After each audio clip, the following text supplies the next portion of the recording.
शौचाचार लक्षण। सूत जी बोले, हे ऋषियों, अब मैं आप लोगों के लिए शौचाचार का लक्षण कहूँगा, जिसका पालन करने से मुनि लोग परम गति को पाते हैं। इसको पूर्व में ब्रह्मा जी ने संपूर्ण प्राणियों के हित के लिए कहा था, उसको मैं अब संक्षेप से कहता हूँ। शौच मुनियों के लिए उत्तम पद प्रदान करने वाला है। इसमें प्रमाद न करने वाला मुनि कभी भी नष्ट नहीं होता है। मान और अपमान मुनियों का विष और अमृत है। मान उनको अमृत है और अपमान विष है। यम और नियमों का पालन करता हुआ तथा गुरु के हित में सदा तत्पर रहकर 1 वर्ष तक रहे। इस पृथ्वी पर उत्तम धर्म का आचरण करता हुआ ज्ञान योग को धारण करता है। आँखों के द्वारा जल को छानकर पवित्र करके पीना चाहिए। सत्य के द्वारा वाक्य को पवित्र करके वचन बोलने चाहिए और मन के द्वारा पवित्र होकर आचरण करने चाहिए। मछली पकड़ने वाले को 6 मास में जो पाप लगता है, वह अपवित्र जल पीने वाले को केवल 1 दिन में ही लग जाता है। अपवित्र जल पीने वाले को अघोर मंत्र का जप करना चाहिए, तब शुद्धि को प्राप्त करता है। उसे शंभू का घी, दूध आदि के द्वारा विस्तार पूर्वक पूजन करना चाहिए और 3 परिक्रमा करनी चाहिए, तो वह शुद्ध हो जाता है, इसमें कोई संदेह नहीं। आतिथ्य सत्कार में तथा यज्ञ आदि में योगी को नहीं जाना चाहिए। योगी को अहिंसक होना चाहिए। अग्नि धुआं के रहित हो जाए, सब भोजन कर चुके हो, तब नगर या गांव में योगी को भिक्षा के लिए जाना चाहिए। वनस्थ और यायावर महात्माओं के यहाँ भिक्षा करनी चाहिए। गृहस्थी, श्रद्धालु तथा श्रोत्रियों के घर जाकर भिक्षा करनी चाहिए। दधी भक्षक, दूध भक्षक तथा अन्य नियम वाले मनुष्य भिक्षा करने वाले की 16वीं कला को भी नहीं प्राप्त कर सकते। भिक्षाचारी को जितेंद्रिय तथा भस्मशायी होना चाहिए। परम पद की इच्छा वाले को पाशुपत योग धारण करना चाहिए। सब योगियों को चांद्रायण व्रत श्रेष्ठ है। इसे 1, 2 या 4 अपनी शक्ति सामर्थ्य के अनुसार करे। चोरी न करना, ब्रह्मचर्य धारण करना, लोभ न करना, त्याग करना तथा हिंसा न करना, ये 5 व्रत करने चाहिए। फिर अक्रोध, आहार में लघुता, नित्य स्वाध्याय, ये नियम कहे हैं, इनका पालन करना चाहिए। दम, शम, सत्य और अपाय, मौन, सब प्राणियों के प्रति नम्रता, यह अतीन्द्रिय ज्ञान शिव स्वरूप है, ऐसा ज्ञानी लोग कहते हैं। जो मनुष्य सदाचार में रत हैं, अपने धर्म का पालन करने वाले हैं, शांत हैं, वे सब लोकों को जीतकर ब्रह्म लोक को जाते हैं।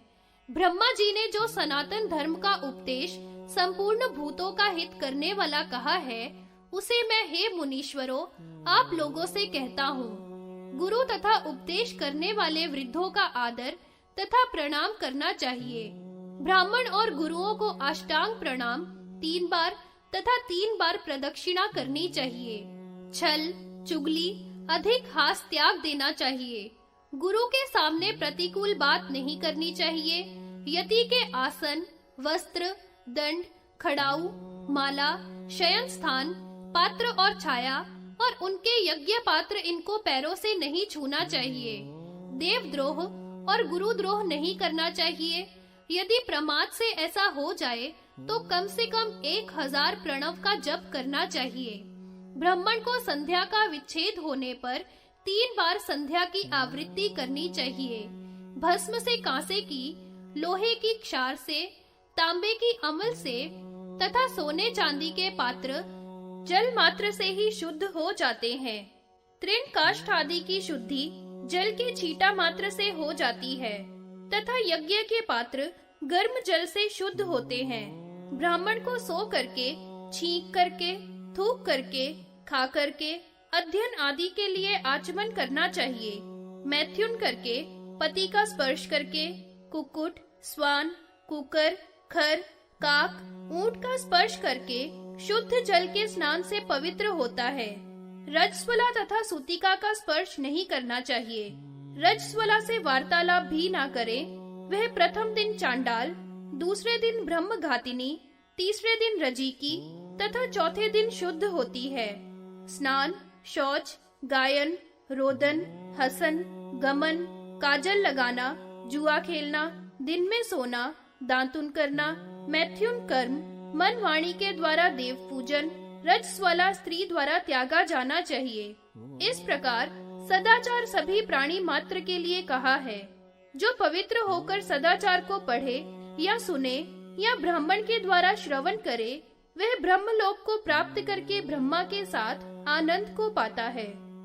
यतियों के पाप शोधन प्रायश्चितों का वर्णन। सूत जी बोले, हे मुनीश्वरों, इससे आगे मैं शिव का कहा हुआ यतियों के लिए पाप शोधन और प्रायश्चित कहूँगा। मन, वाणी और शरीर से होने वाले पाप 3 प्रकार के होते हैं, जो रात दिन होते रहते हैं। इनसे जगत लिपट रहा है। प्रमादी जन का योग ही बल है। योग से श्रेष्ठ मनुष्यों को और शुभ नहीं है। इससे धर्मात्मा मनीषी अविद्या को विद्या से जीतकर उत्तम ऐश्वर्य प्राप्त कर योग की ही प्रशंसा करते हैं। यतियों के व्रत उपव्रत के व्यतिक्रम में प्रायश्चित विधान होता है। यति यदि कामना से स्त्री को पाता है तो उसे 100 प्राणायाम से युक्त सांतपन नामक व्रत करना चाहिए और फिर सावधान हो अंत में कृच्छ व्रत करना चाहिए। यति यदि प्रमादी होकर पूर्व आश्रम में आकर विषयों में प्रवृत्त होता है तो वह असत है और हिंसा करने वाला है। उसे ऐसा दारुण कार्य नहीं करना चाहिए, क्योंकि ऐसे कार्यों से वह अधर्मी बन जाता है। यति को अधर्म में फंसाकर झूठ नहीं बोलना चाहिए। परम आपत्ति आने पर भी यति को चोरी नहीं करनी चाहिए। चोरी से अधिक और कोई अधर्म नहीं है, ऐसा श्रुति कहती है। चोरी को परम हिंसा कहा गया है, क्योंकि जो जिसका द्रव्य है वह उसके वहिश्चर प्राण है। जो उसके धन को हरता है वह उसके प्राणों को हरता है। ऐसा करने वाले को 1 वर्ष तक चांद्रायन व्रत करना चाहिए। यति को कर्म से, मन से, वाणी से किसी भी जीव की हिंसा नहीं करनी चाहिए। यदि बिना कामना के भी यति पशु, कीट आदि की हिंसा करता है तो उसे कृच्छ, अतिकृच्छ तथा चांद्रायन व्रत करने चाहिए। यति यदि इंद्रियों की दुर्बलता से स्त्री को देखकर वीर्य का त्याग करता है तो उसे 16 प्राणायाम करने चाहिए। यदि दिन में वीर्य स्खलित होता है तो उसको 3 रात्रि उपवास कर 100 प्राणायाम करने चाहिए। यदि रात्रि में स्खलित होता है तो स्नान कर 12 प्राणायाम करने से ही शुद्धि हो जाती है। यति को एकाकी भोजन करना, मधु मांस खाना तथा अभक्ष भोजन करना, क्षार लवण खाना वर्जित है। इनके भी प्रायश्चित करने चाहिए। इसलिए सत्पुरुषों द्वारा निश्चय कर प्रजापत्य, कृच्छ आदि व्रत करने चाहिए और विशुद्ध होना चाहिए। यति को सोने व मिट्टी में समान भाव और सब भूतों में आत्म भाव समझकर विचरना चाहिए। ऐसा यति ध्रुव अव्यय परम पद को पाता है और फिर यहाँ जन्म नहीं लेता है। योगियों को अपने लक्ष्य प्राप्ति में आए हुए अरिष्टों का तथा मृत्यु सूचकों का वर्णन। सूत जी बोले, अब मैं आपके प्रति अरिष्टों को कहूँगा जिससे योगी लोग मृत्यु को देखते हैं। अरुंधति को, ध्रुव तारे को तथा महापथ को जो नहीं देखता वह मनुष्य 1 वर्ष से अधिक नहीं जीता है। सूर्य को बिना किरणों के तथा अग्नि को किरणों से युक्त देखता है, वह 11 महीने से अधिक नहीं जीता है। मूत्र और पुरुष को सोने और चांदी के रूप में देखता है तथा वमन करता है। चाहे स्वप्न में ऐसा देखे या प्रत्यक्ष, वह 10 महीने में मृत्यु को पाता है। सोने के वर्णों का वृक्ष अथवा गंधर्व नगर तथा प्रेत पिशाचों को स्वप्न में देखता है, वह 9 महीने से ज्यादा नहीं जीता। जो अचानक अत्यंत स्थूल या अत्यंत कृशकायकों को देखता है, वह 8 महीने तक मृत्यु को पाता है। धूली या कीच में जिसके पैर आगे या पीछे से खंडित रूप में दिखते हैं, वह 7 महीने तक जिंदा रहता है। काक, गिद्ध, कपोत अथवा दूसरा मांस खाने वाला पक्षी जिसके सिर पर बैठ जाता है, वह 6 मास तक जीता है। धूल की वर्षा में कौवा पंक्तियों में उड़ता हो तथा अपनी छाया को विकृत देखता है, वह 4 या 5 महीने तक जीता है। बिना बादल के जो बिजली को देखता है और दक्षिण दिशा में अपने को स्थित देता है तथा जल में इंद्रधनुष को देखता है, वह केवल 2-3 महीने ही जीता है। जल में अथवा दर्पण में जो अपनी आत्मा को नहीं देख पाता अथवा बिना सिर के देखता है, वह 1 मास से ऊपर नहीं जीता। मुर्दे की सी अथवा चर्बी की सी गंध अपने शरीर में देखता है, वह 15 दिन से ज्यादा नहीं जीता। रीछ बंदरों से युक्त रथ में बैठकर जो दक्षिण दिशा को नाचता गाता हुआ जाता है, उसकी मृत्यु उपस्थित ही समझिए। काले वस्त्र पहने हुए काले रंग की स्त्री जिसको स्वप्न में दक्षिण दिशा की ओर ले जाए, वह नहीं जी सकता।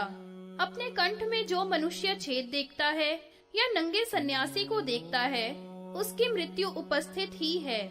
जो दिन में या रात्रि में बार बार डरता है, दीप की गंध जिसको नहीं आती, जिसकी जीभ काली और कड़ी हो गई हो तथा मुख कमल का सा लाल हो और कपोलों पर पीली पीली फुंसी उठ आवे, उसकी मृत्यु शीघ्र हो जाती है। दिन या रात्रि में प्रत्यक्ष पीटा जाता हो परंतु उसे वह नहीं देख पाता, उसे गत आयु जानना चाहिए। ऐसे अरिष्टों को देखकर बुद्धिमान मनुष्य विषाद और खेत को छोड़कर पूर्व अथवा उत्तर दिशा में चला जाए, वहां एकांत से पूर्व या उत्तर मुख बैठकर आचमन करे तथा महेश्वर को प्रणाम करके सीधा शांत बैठे। जैसे निर्वात स्थान में दीपक स्थिर हो जाता है, ऐसे स्थिर बैठे और महेश्वर का ध्यान नाक, कान, आँख, मन, बुद्धि के द्वारा करता रहे। ओंकार से देह को पूर्ण करे। ओंकार को 3 मात्रा वाला जानना चाहिए।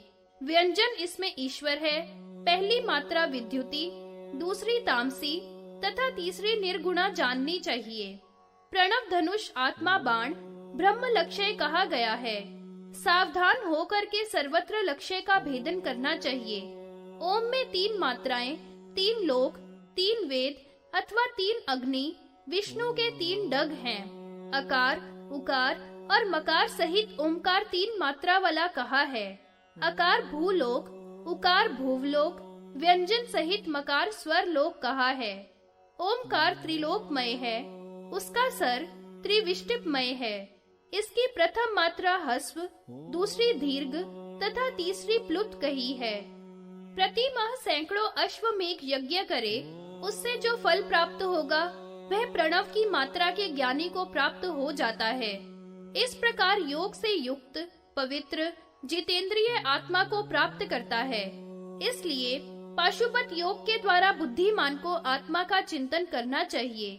जो आत्मा को जानते हैं वह सब प्रकार से पवित्र हैं। योग के ज्ञान से ब्राह्मण, ऋग, यजु, साम और उपनिषदों को स्वयं जान जाता है। सर्व देवमय होकर योनि क्रम को त्याग कर शाश्वत पद को प्राप्त हो जाता है। जैसे वृक्ष से पका हुआ फल वायु के वेग से गिरा दिया जाता है, वैसे ही रुद्र को नमस्कार करने से सब पाप नष्ट हो जाते हैं। रुद्र को नमस्कार सर्व कर्मों के फल को निश्चय ही देता है। अन्य देवों का नमस्कार इतना फल नहीं देता, अतः रुद्र को नमस्कार करनी चाहिए। ध्यान में परायण योगी जो अपने शरीर को त्यागता है, वह 3 कुलों का उद्धार करता हुआ शिव सायुज्य को प्राप्त होता है। अरिष्ट को देखकर तथा मृत्यु को उपस्थित देखकर वाराणसी में अविमुक्तेश्वर पर जाकर जो नर शरीर को त्यागता है, वह संसार से मुक्त है। हे ब्राह्मणों, जो श्री पर्वत पर अपने शरीर को छोड़ता है, वह शिव सायुज्य को पाता है। इसमें विचार करने की आवश्यकता नहीं। अविमुक्तेश्वर जीवों को मुक्ति देने वाला परम क्षेत्र है। बुद्धिमानों को उसका सदा सेवन करना चाहिए। मुक्ति के समय तो विशेष रूप से सेवन करें।